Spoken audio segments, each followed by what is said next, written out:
This is the Krakow main train station, Krakow Główny. This is the main arrival point for most people in and out of the city.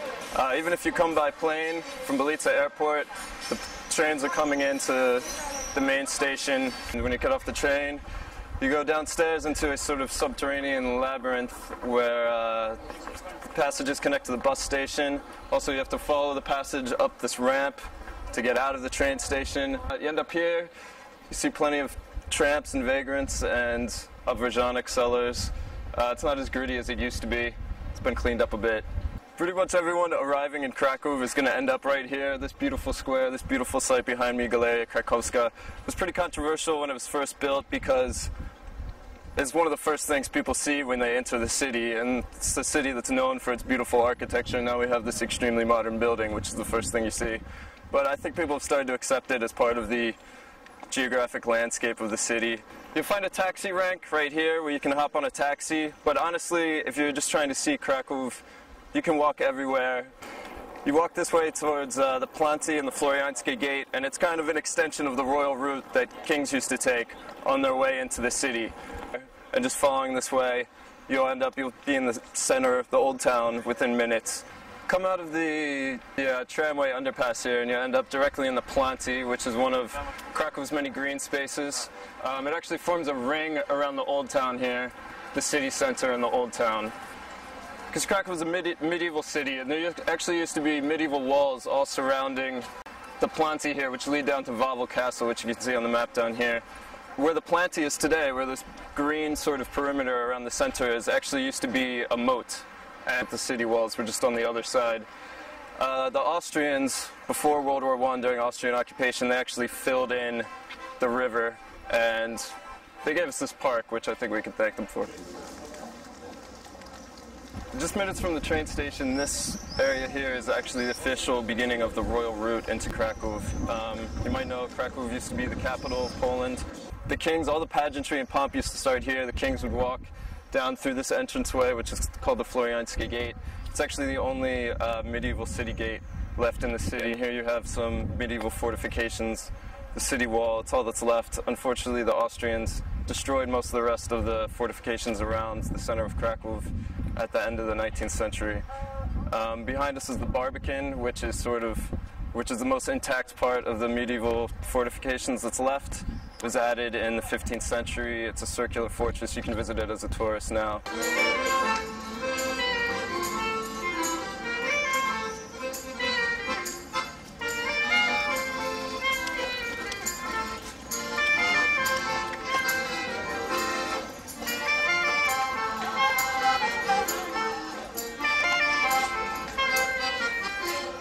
Standing on Ulica Florianska now, it's one of the most commercial streets in Krakow, the main thoroughfare into the Rynek.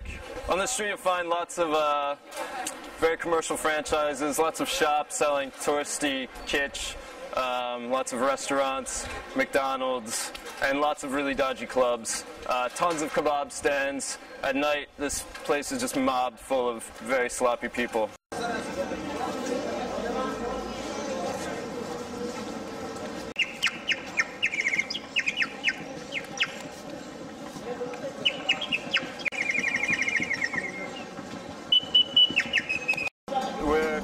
Now on Krakow's main market square, the Rynek Główny it's called.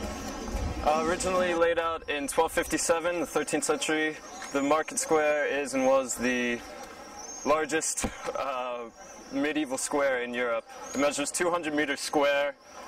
Today it's lined with cafes. All the kamienica, the townhouses bordering it, have been faithfully restored. Behind me is Adam Mickiewicz Monument, Poland's famous national bard. Here's the Sukienica, the cloth hall. This goes back to the 13th century, I believe, as well. And this is basically one of the first shopping malls in Europe.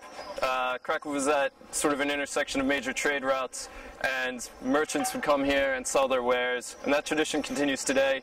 If you take a walk inside the cloth hall, it's just lined with tourist stalls, merchants selling, pottery, glass, amber jewelry, kitsch, crap, you name it, it's all in there. It's probably the best place to go shopping, and actually, as touristy as it is, the prices are pretty competitive, and you don't really have to feel ashamed about shopping there. behind it is the town hall tower. There used to actually be a town hall here. The tower is all that remains of it. The rest of it got demolished. But we still have the tower, the clock, and also tourists can go up to the top. So then you get a view, which isn't really that great.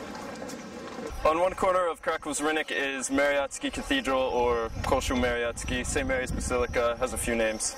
This is one of the most important cathedrals in Poland, definitely in Krakow, probably coming second just after Wawel Cathedral for being one of the most important spiritual centers in the country. Inside the main feature is Wittstosz's altarpiece. It's the largest Gothic altarpiece in Europe. Every day, every hour on the hour, the firemen of Krakow play a bugle from the windows of Mariacki Cathedral from this second tower on the left here. The tune is played in the 4 cardinal directions. You can pretty much hear it all over the center of town. It's also played on Polish radio.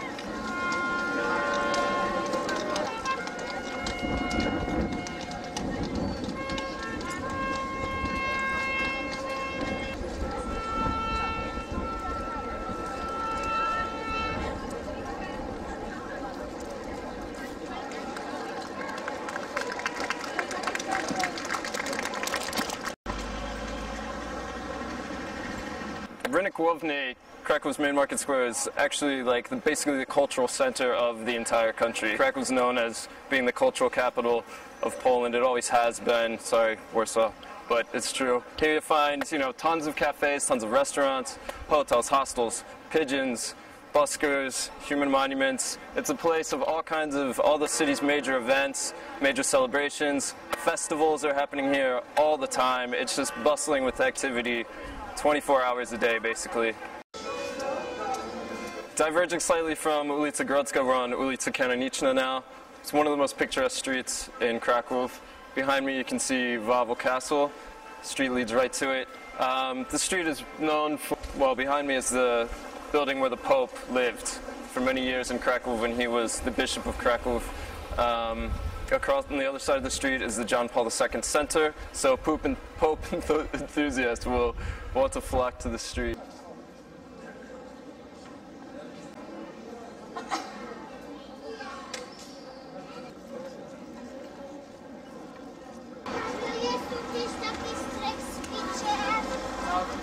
We've just hiked up Wawel Hill. First thing you see when you get inside where we are now, which is the actual castle complex, is the queue to get tickets. There are tons of exhibits inside Wawel Castle. All the royal collections are here, the armory, the cathedral. There's all kinds of stuff to see. You can spend almost an entire day looking at exhibits. Tickets are timed. You queue for tickets and you get a specific time when you're allowed because there's so many people going that they have to sort of stagger the times, only let a certain amount in at a time. But just to go in and walk around the courtyards, which is what we're going to do, is completely free and can be visited whenever you want. Behind me is Wawel Cathedral. It's the spiritual seat of the entire country. This is the view you get because unfortunately we can't film inside. The interior of the cathedral is visually stunning. It may not be the most beautiful in Poland, but it's absolutely the most historical, and it's just packed full of history, information about all the kings, all their tombs, all the history of all the rulers of Poland. There were 35 different kings who were crowned in this very cathedral. You can also visit the tower, see St. Sigmund's Bell, which is a very famous and important site. The external site of Wawel Castle is a hodgepodge of architectural styles, Romanesque, Renaissance, Gothic. It's been, updated for many centuries. Most of it dates from the 13th to 15th centuries.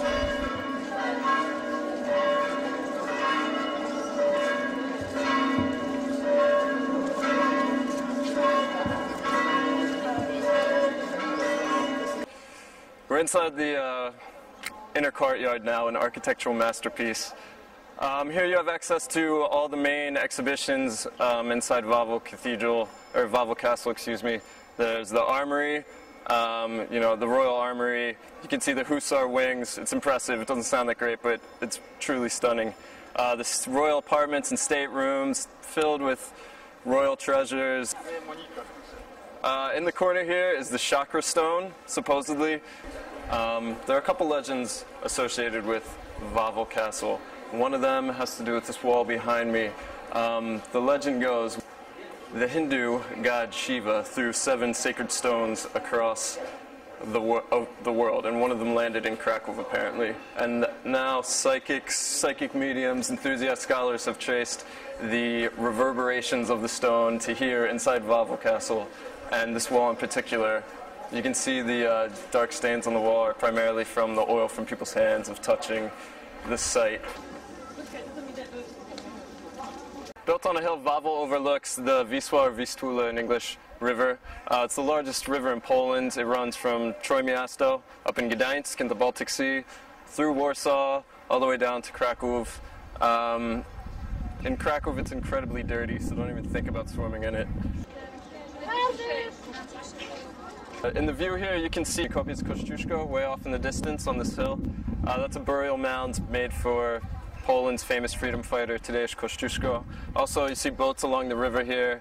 These are tourist boats. You can take a ride down the river to the famous Tyniec Sanctuary, or just paddle around, whatever you like. You can eat, drink, have a good time. We've just gone through the Dragon's Cave, which is a limestone cave beneath Wawel Castle. Legend goes that obviously the dragon was doing what dragons do, eating villagers, livestock, and virgins, as they do. And the king stuffed a sheep full of sulfur, a sheep carcass full of sulfur, fed it to the dragon. That's how the dragon was finally defeated. Now we have this monument, which is very popular with kids.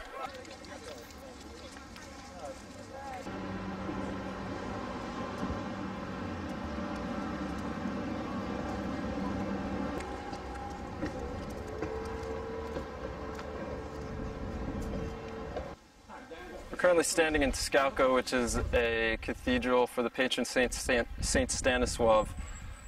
He was martyred at this site, actually on the steps of the cathedral. Standing on the steps where Saint Stanisław was martyred, the sword that he was beheaded with is actually inside next to the altar. You can still see it there. Worth mentioning is the crypt, which is directly below here. It's open to visitors. It's the second most important crypt in Poland. Many famous artists and statesmen are buried there, including Nobel Prize winner Czesław Miłosz and Stanisław Wyspiański.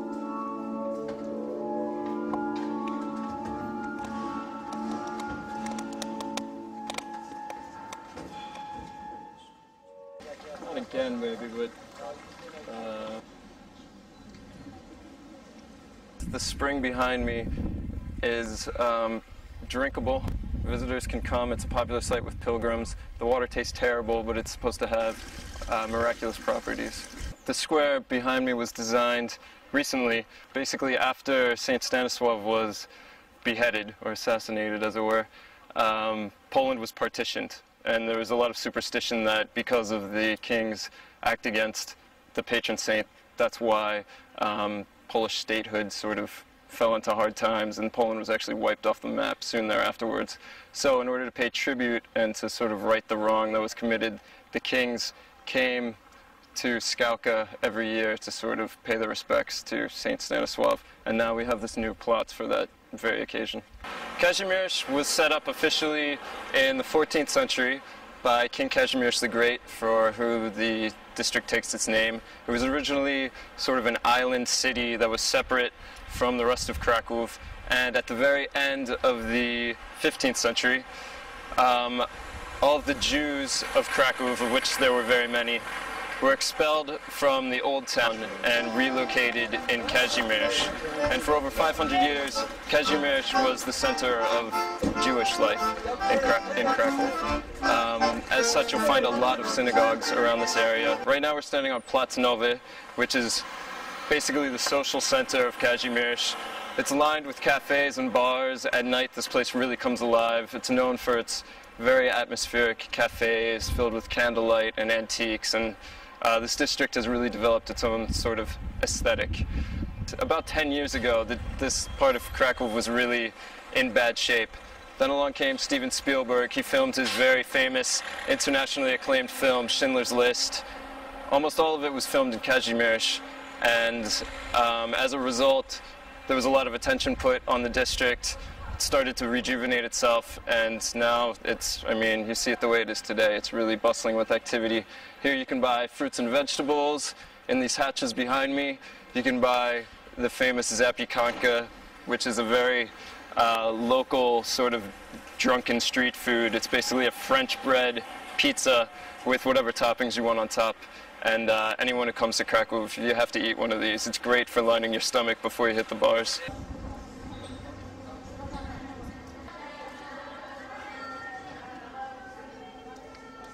Just a couple blocks from Plac Nowy, we're on Ulica Szeroka now.